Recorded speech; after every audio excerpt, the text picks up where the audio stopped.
Dans un lointain royaume divisé, entre des collines verdoyantes et des vallées arides, deux femmes se disputaient le trône après la mort soudaine du roi.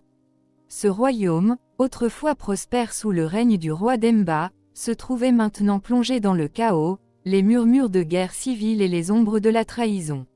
Ces deux femmes, Hawa et Yassine, avaient toutes deux été mariées au roi, mais chacune représentait une tribu différente. Hawa venait du puissant clan des Baobabs, réputé pour sa sagesse et son savoir, tandis que Yassine appartenait au féroce clan des lions, connu pour sa bravoure et son esprit guerrier.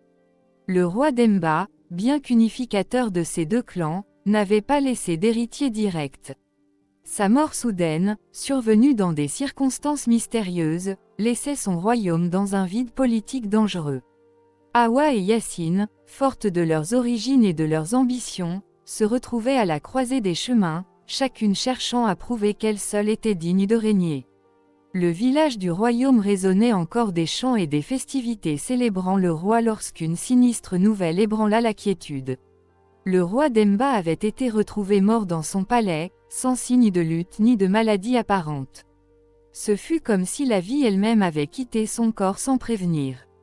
Les guérisseurs du royaume avaient tenté en vain d'expliquer ce phénomène, mais bientôt, les rumeurs commencèrent à circuler, certains disaient que le roi avait été empoisonné, d'autres parlaient d'une ancienne malédiction. Alors que les funérailles du roi se préparaient, une tension palpable grandissait entre les deux veuves.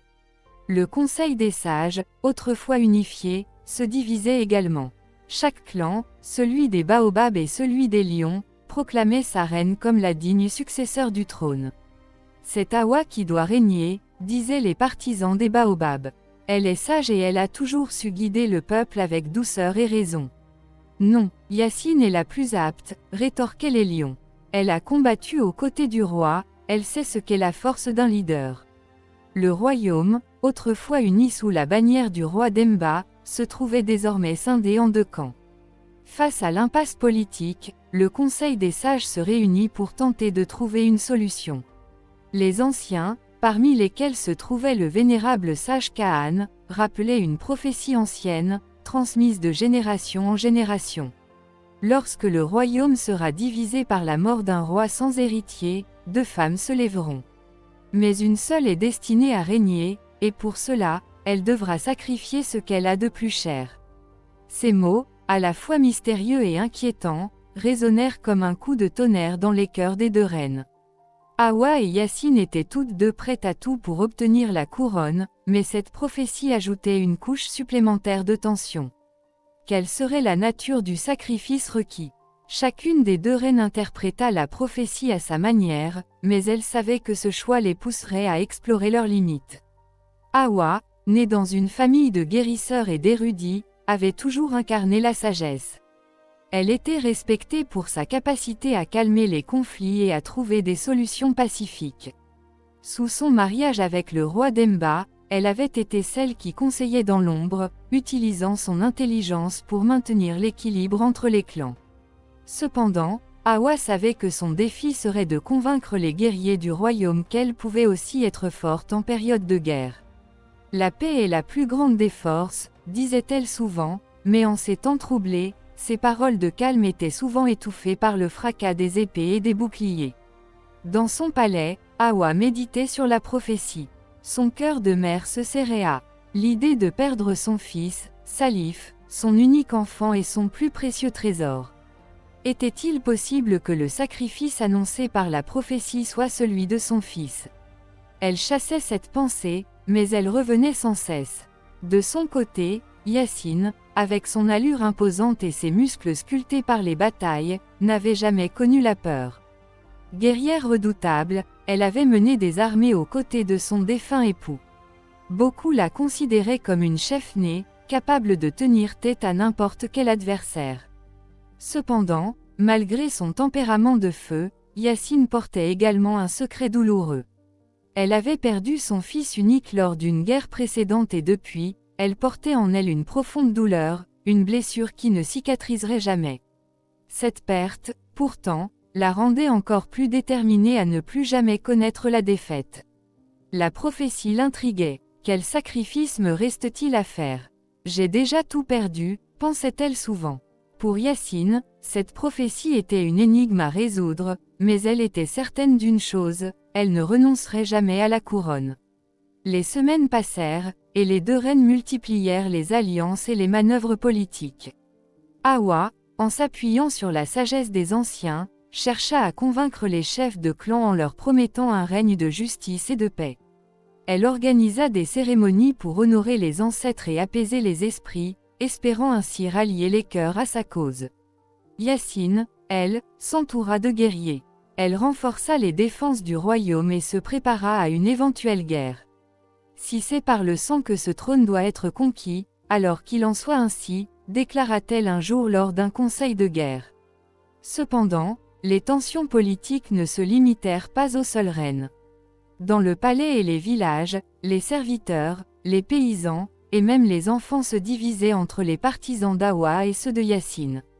Les marchés du royaume, autrefois animés par les échanges et les rires, résonnaient désormais des disputes et des accusations. Le fragile équilibre finit par céder lorsque Yacine, encouragé par ses alliés, lança une offensive contre les territoires fidèles à Hawa. Ce fut le début d'une guerre civile brutale. Les clans des Baobabs et des Lions s'affrontèrent dans des batailles sanglantes, semant la désolation dans le royaume. Malgré ses efforts pour éviter le conflit, Hawa fut forcée de répondre à la violence par la violence. Elle mobilisa ses forces et tenta de protéger ses terres, tout en recherchant des solutions pacifiques.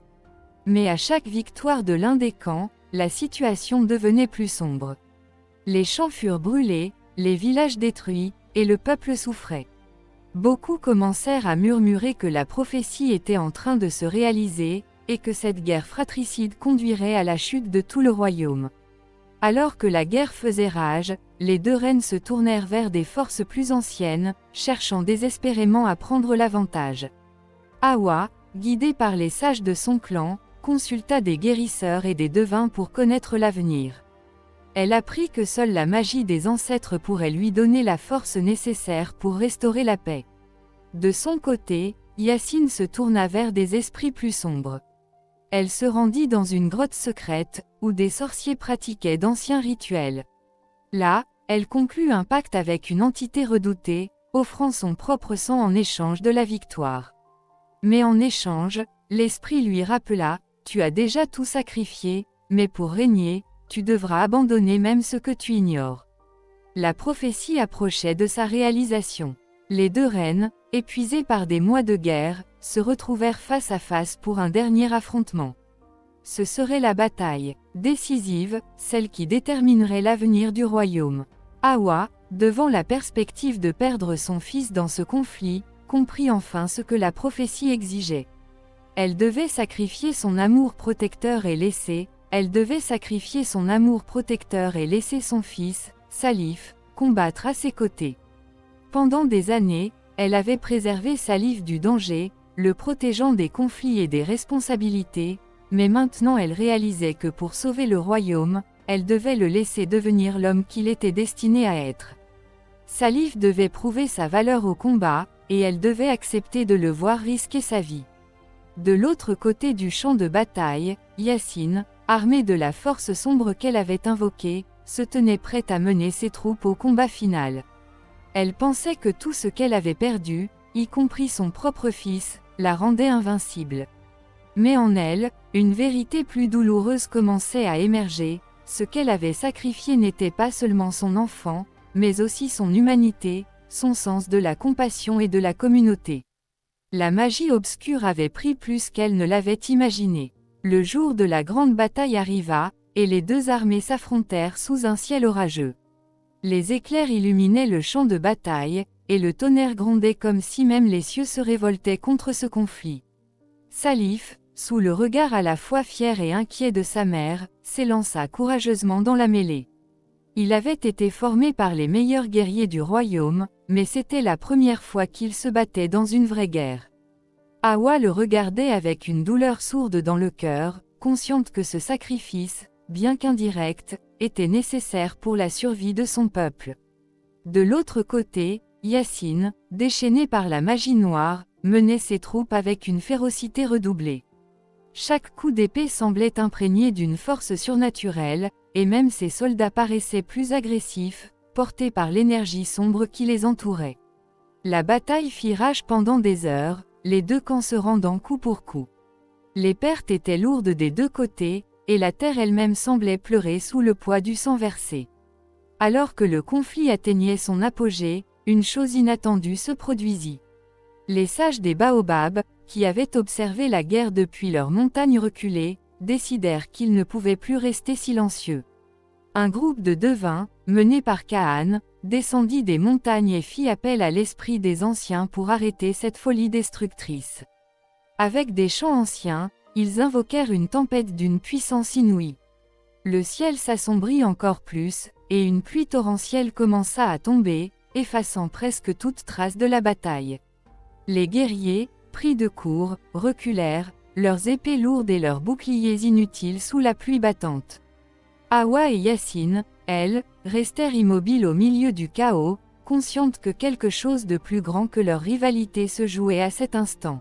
« Le royaume est en train de mourir », murmura Ka'an en s'adressant aux deux reines. « Vous êtes toutes deux aveuglées par votre quête du pouvoir, mais la prophétie vous a mis en garde, l'une de vous doit sacrifier ce qu'elle a de plus cher. » À cet instant, la vérité de la prophétie devint claire pour les deux femmes. Le sacrifice qu'elles devaient faire n'était pas simplement personnel, il impliquait de renoncer à ce pouvoir pour lequel elles s'étaient battues. Hawa comprit qu'elle devait abandonner son fils à son propre destin, mais elle réalisa aussi qu'elle devait sacrifier son ambition de régner pour préserver la paix. Yassine, quant à elle, comprit que son plus grand sacrifice n'était pas son fils perdu, mais son propre cœur. Elle avait laissé la magie noire consumer son âme, et elle devait désormais renoncer à cette force pour ne pas détruire le royaume. Dans un ultime acte de courage, Hawa déposa son épée au sol, se tournant vers Yassine. « Je renonce au trône, dit-elle, la voix emplie de gravité. Je préfère voir ce royaume prospérer sous ton règne que de le voir réduit en cendres par notre guerre. » Yassine, surprise par ce geste, resta un moment silencieuse. La magie obscure en elle se débattait, l'incitant à profiter de la situation pour revendiquer la victoire. Mais quelque chose dans les mots d'Hawa brisa la barrière qu'elle avait érigée autour de son cœur. Elle aussi jeta son arme. « Moi aussi, je renonce, dit-elle. Nous avons toutes deux perdu beaucoup trop pour continuer cette guerre insensée. » Le champ de bataille devint soudainement silencieux. Les guerriers, voyant leur reine abandonner la lutte, reculèrent également.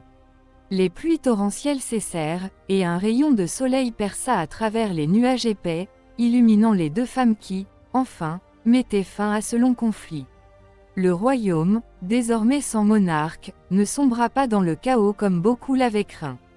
Au contraire, sous la guidance des sages, Hawa et Yassine entreprirent de reconstruire le royaume ensemble. Elles renoncèrent au trône pour créer un conseil, où les deux clans, autrefois rivaux, travaillèrent côte à côte pour restaurer la paix et la prospérité. Salif, ayant prouvé sa valeur sur le champ de bataille, devint un symbole de la nouvelle génération, celle qui n'était plus définie par les conflits tribaux, mais par l'unité et la coopération. Quant à Yassine, libérée du fardeau de la magie noire, elle retrouva peu à peu sa paix intérieure. Bien qu'elle ait perdu son fils, elle trouva une nouvelle famille dans les jeunes guerriers qu'elle forma, leur enseignant l'importance de la paix et de la retenue, autant que celle de la force. Les années passèrent, et le royaume autrefois divisé par la mort du roi Demba devint un exemple d'unité et de coopération pour les autres royaumes environnants. Les noms d'Hawa et de Yassine furent gravés dans l'histoire non pas comme des rivales, mais comme des reines qui avaient su mettre leurs différences de côté pour sauver leur peuple. La prophétie s'était réalisée, mais d'une manière que personne n'avait anticipée. Le sacrifice qu'elles avaient fait n'était pas celui de leurs proches, mais de leur propre soif de pouvoir. Et ce sacrifice, aussi difficile qu'il ait été, avait permis de restaurer la paix dans le royaume. Et ainsi, sous le règne d'un conseil unifié, le royaume prospéra, laissant derrière lui l'écho des batailles passées, et ouvrant la voie à un avenir où la sagesse et la force pouvaient coexister en harmonie. Ainsi s'achève l'histoire des deux reines rivales, Hawa et Yassine, deux femmes puissantes, mais humaines, qui ont su transcender la guerre et la haine pour construire un avenir meilleur pour leur peuple.